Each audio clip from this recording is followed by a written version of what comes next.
Hello, dream traveler. I am a storyteller, and I am here to guide you to a moment of calm and relaxation. Before you go to bed, if this story calms you, you can leave a like, subscribe to the channel, and let me know where you are listening from and what time it is. Where are you?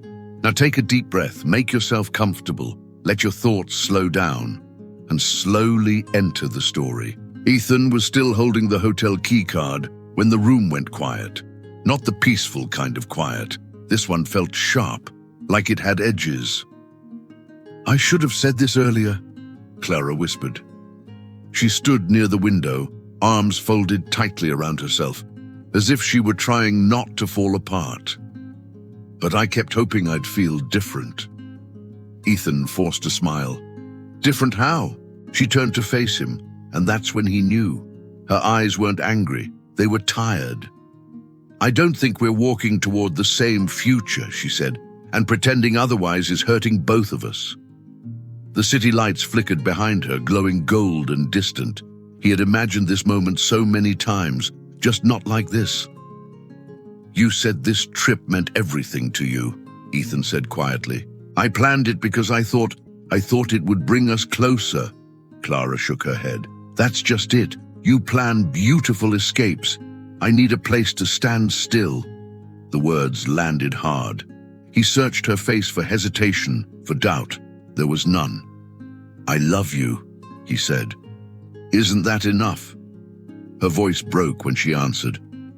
"Sometimes love isn't the problem." She reached for her coat, pausing only once at the door. "I hope you find someone who wants the same kind of forever," she said softly. And then she was gone. Ethan didn't move for a long time.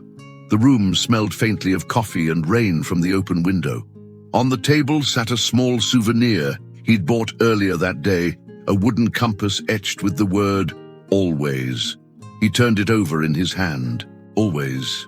But going where? A week later, Ethan sat in his childhood kitchen, absently spinning fridge magnets into crooked lines. Each one told a story. Mountains, beaches, cities he'd loved for a moment, and then left behind. "You still running from place to place?" his sister Maya asked, leaning against the counter. He shrugged. "I thought movement meant progress." "And now?" He stared at the compass magnet he'd just added. "Now I think I was scared of stopping." Maya smiled gently. "Funny thing about roots," she said. "You don't notice them until you finally want to stay." That evening, Ethan walked through the quiet neighborhood where he'd grown up. The streets hadn't changed, but he had. For the first time, he didn't feel the urge to leave. He didn't know who he'd become next, or who he'd love again. But he knew one thing for certain. Some people are made for adventure. Some are made for home. And sometimes, loving someone means learning which one you truly are. Daniel fell silent halfway through his sentence. "Not even then," he muttered, shaking his head. "So when do we finally meet her?" He was talking about the engagement that never happened. Daniel still remembered that day too well. The rows of empty chairs, the unopened flowers, the soft pity in people's voices when the ceremony was quietly cancelled.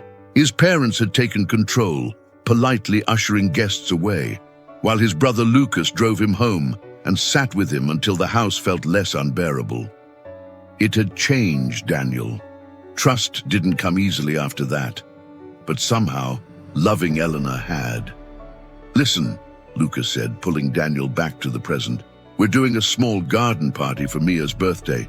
Bring Eleanor." Daniel hesitated. "I don't know if she's ready." "Mum and Dad are abroad all summer," Lucas cut in. "No pressure, just family. The kids are desperate to meet her." After a pause, Daniel nodded. "All right. She'll be happy about that." "How did you two even meet?" Lucas asked, grinning.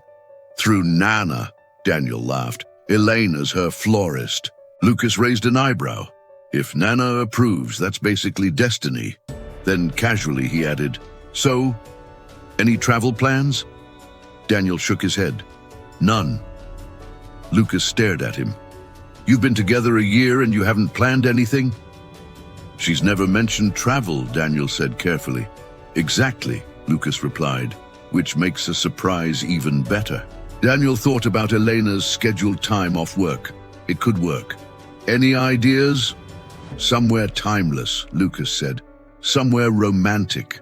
Daniel smiled slowly. All right. I know just the place. Elena squeezed Daniel's arm as they walked into the garden party a week later. I'm nervous, she whispered. They'll adore you, he said. Children ran past them laughing. Music played softly, and within minutes Lucas and Mia were welcoming her like she already belonged. Later, Daniel watched as Elena sat on the grass helping the kids build a paper crown. His chest felt warm. She's special, Nana murmured beside him. I can tell. Daniel nodded. So can I. That evening, as they packed up chairs and folded blankets, Lucas leaned close. So, he said quietly, did you book it? Daniel smiled. A week away. Lucas clapped his shoulder. About time. A few weeks later, Daniel casually asked, what are you doing during your break next month?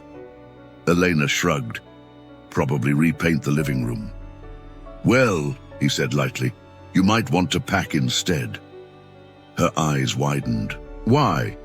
How do you feel about getting away for a week? Where?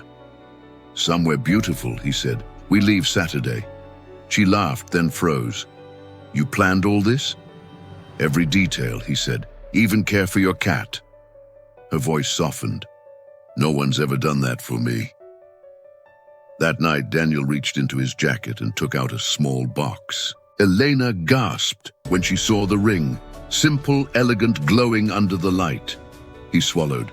I don't promise perfection, but I promise honesty, laughter, and a life we choose together. Tears filled her eyes. Elena, he said quietly, I love you. Will you marry me?